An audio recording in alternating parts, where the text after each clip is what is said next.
So Fractal Design have just released the Meshify 3 and it can be had for just under $140. That's for the non-RGB version.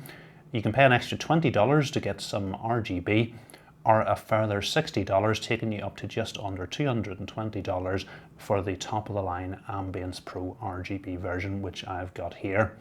So is it worth the money?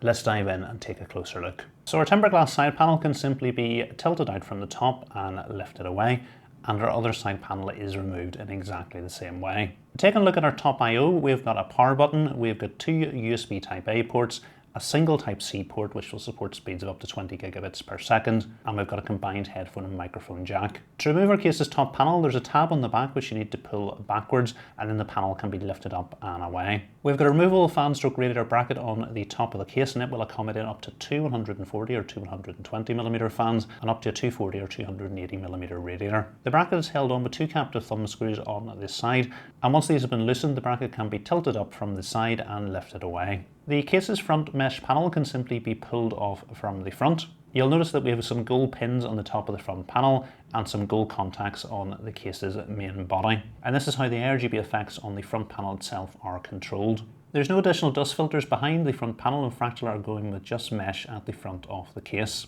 With the front panel removed, you can see that Fractal have installed three of their brand new Momentum 14 RGB fans at the front of the case. Although if you prefer, you can mount up to a 360mm radiator at the front. If we move into the main body of the case, you can see we've got a large air guide at the bottom of the case, directing the airflow from those front intake fans up and into your graphics card. The final fan mounting location in the case is at the rear, where you can mount either a single 120mm fan or radiator. In terms of motherboard support, the case supports motherboards up to E80X in size, although there's no additional cutouts for back connector motherboards. If you want to go with a CPR cutter, the maximum height supported is 174mm. And we've got a really nice adjustable cable cover bracket over to the right hand side of the motherboard, which does a great job of hiding any cables. You can see at the rear of the case we've got 7 horizontal PCI expansion slot brackets, and in terms of graphics card support, the maximum length supported is up to 349mm. So as well as the RGB lighting bar that goes around the mesh on the front panel, we've also got an RGB lighting bar down at the bottom on the side of the case. Because I've got the top of the line Ambience Pro version of the case, it comes with Fractal's brand new Adjust Pro hub pre-installed at the back, and all our RGB devices are already connected up to it. The hub has two spare USB Type-C ports if you wish to add additional devices into it, and Fractal do provide legacy support with an adapter if you want to use a standard PWM and ARGB device. To use the hub, all you need to do is add a SATA connector at the bottom, plug the PWM and USB cable into your motherboard, and then the best thing about this hub is there's no actual software to install. You're just going to head over to a web browser, make whatever changes you need to the lighting effects. There's a whole bunch of built-in lighting effects. You can go with your own custom colors, you can change the startup effects, and you can adjust your fan curves. All these changes are then sent and stored to the hub, and there's nothing else you need to do until you want to make additional changes, which you're going to do via the web browser. If we take a look at the back of the case, it looks like we've got cutouts in sensible places. Cable reading space also looks to be good at 34.5mm. We've got some Velcro cable straps at the rear of the case, as well as 3 adjustable cable management clips towards the front of the case. In terms of drive mounting support behind the motherboard, you can mount up to 4 2.5-inch drives or up to 2 3.5-inch drives. And as well, it's possible to mount 2 2.5-inch drives at the bottom of the case. Your power supply is going to go down at the bottom, and the case is compatible with full-sized ATX power supplies up to a maximum length of 180mm. We've got a removable power supply bracket at the back, allowing you to insert it directly from the rear of the case. And there's a removable dust filter which can be pulled out from the side underneath the power supply's intake fan. So what I want to do now is give you a closer look at the build I put together in the case.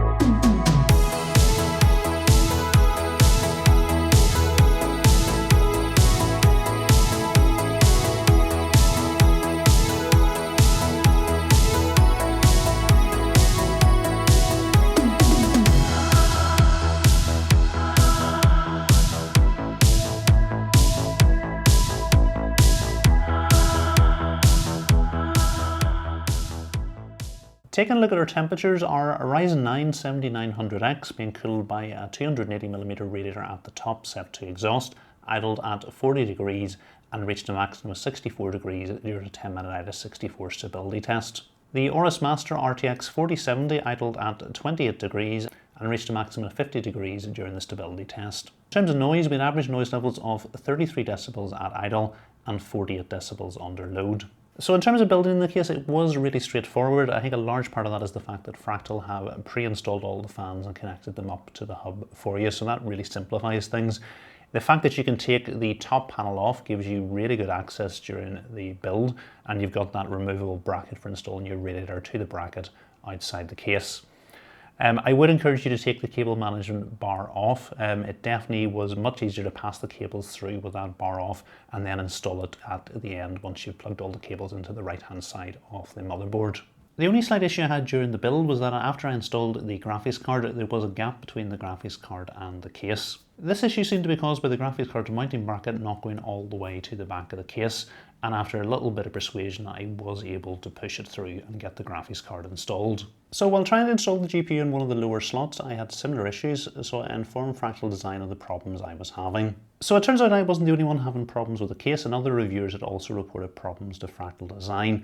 Based on our concerns with the PCI expansion slot brackets, Fractal decided to postpone the launch. So fast forward 4 months, Fractal have sent out the new revised version of the case for me to test. So using the same motherboard and graphics card that I had used in the original build, I tried installing the graphics card first of all in the top slot. So while the slot wasn't quite as tight, it seems that Fractal haven't solved all the problems here. So while I had no problem installing the graphics card into the slot on the motherboard, when we take a look in from the back of the case, you'll see that there is a large gap between the graphics card and the case. This is caused by exactly the same issues with the graphics card not clipping in at the back. I switched out to a different graphics card and unfortunately had similar issues in the top slot. Moving down to one of the lower slots on the motherboard, and unfortunately we're having the same issues here. After spending a little bit more time, I was able to reliably install the graphics card on the first attempt. The technique that worked was setting the graphics card loosely into the slot on the motherboard. You then needed to push from the left hand side of the graphics card, making sure you got the graphics card to slide through the gap at the back of the case before fully pushing the graphics card into the slot. However, when you install the graphics card all the way into the motherboard at the start with the clip closing, it made it really difficult to get the graphics card installed at the back of the case. In terms of removing the graphics card from the case, there was no issues at all and it simply pulls straight out. So I can see the changes that Fractal Design have made to the case. With the original case, although I could install my graphics card, it was really stiff to insert and also really stiff to remove. So there definitely is more space here, but you can't install your graphics card in the standard way. You're going to have to modify the technique. You're going to have to put it loosely into the slot, make sure you've got the bracket installed at the back, and then only then push it all the way into the slot and get the clip to close. So definitely better, but the problem has not been fully fixed. In terms of the things I liked about the case, the first thing I liked about this case was the aesthetics. I think it is absolutely stunning. I wasn't expecting the ARGB lighting bar on the front of the case around the outside of the mesh to look so good, but combined with Fractal's new momentum fans and the ARGB lighting bar on the side of the case, the ARGB effects are absolutely stunning. I also really like the airflow guide directing the cool air from the front up towards your graphics card. I thought it looked good and it seemed to do a good job of keeping our graphics card cool. Likewise, the cable cover bracket at the side of the motherboard did a great job of hiding all the cables. I really liked the cable management clips at the back of the motherboard. They were really easy to work with and cable management was excellent in the case. The final thing I absolutely love about the case is the method that Fractal are using for controlling the ARGB using that hub. I think it's absolutely genius to use a web browser to make changes to the hub. And in doing so, you've got the best of both worlds. You've got loads of options and effects there, but you only actually need to go in and access them via the web browser when you want to make a change. In between times, there's no need to have any software running on your PC in the background, potentially slowing your PC down. So moving on to the things I didn't like about the case, and I've had to think long and hard to come up with anything here. Really all I've managed to come up with is it would have been nice to have had a dust filter on the front panel. Although as the holes in the mesh are quite fine, it should do a good job of keeping dust out. And the second thing that I did think it was going to be needed in this case would have been a GPU support bracket. But as I've seemed to install probably the biggest graphics card that will fit in this case, I actually had quite a bit of a job getting it fitted in. And looking at the graphics card, there is absolutely no sag on it. So I can't fault Fractal for not including a GPU support bracket, because this case does an absolutely brilliant job of keeping your graphics card nice and straight. So we're now at a stage in the review where I need to tell you should you go out and pick up this case.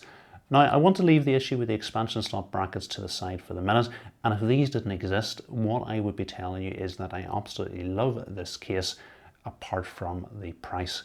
It is pretty expensive, but this is the Ambience Pro RGB version, which is just under $220. If you'd rather save yourself some money and don't need all this fancy RGB, there's a standard RGB version and also a version without RGB, which is going to save you a significant amount of money.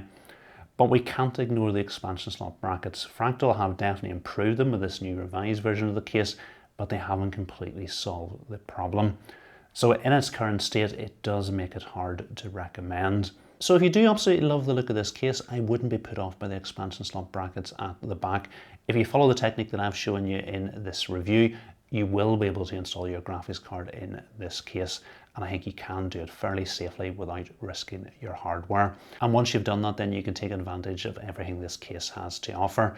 I do hope that Fractal will continue to make some improvements to the case, and if they do, I'll happily test the improvements on the channel. So if you do want to do a build in this case, I have made a full step-by-step guide to building it, and you'll find a link to that video in the description. If you have enjoyed this review, please remember to give it a thumbs up, and if you're not currently subscribed to the channel, please hit the subscribe button as well.